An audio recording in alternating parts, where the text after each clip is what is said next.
கர்த்தருடைய பிள்ளைகளே, தம்பி தங்கைகளே, உங்களுக்கு கர்த்தர் நாமத்தினாலே இனிய காலை வணக்கம். இப்போது போன வாரம் சண்டே கிளாஸ் முடிச்சுட்டு நான் வெளியே வரும்போது மெல்வில் லூக்காஸ் ஒரு கேள்வி கேட்டான். பாஸ்டர் அங்கிள் ஞானஸ்தானம்னா என்னான்னு கேட்டான்.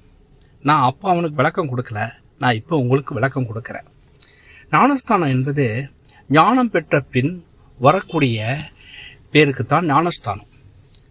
ஒருவன் சிறு வயதிலிருந்து அந்த வாலிப பருவம் வரும்போது அவன் கர்த்தரை ஏற்றுக்கிட்டு முழு மனசோட ஞானத்தோட அவன் ஞானஸ்தானம் பெறுவது தான் ஞானஸ்தானம் சொன்னான். ஞானம் ஸ்தானம்ன்றது குளிக்கிறதுக்குன்னு அர்த்தம். அதுதான் ஞானஸ்தானம். முழுமையாக அதிலிருந்து அவன் ரோல் மாடலாக இருக்கணும். புரியுதுங்களா?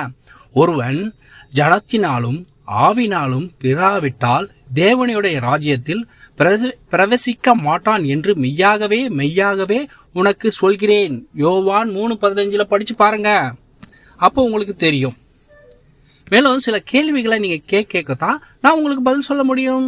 ஓகேயா? அடுத்த வாரம் இன்ப இயேசு ராஜாவை நான் பார்த்தால் போதும், மகிமையாக அவரை நானும்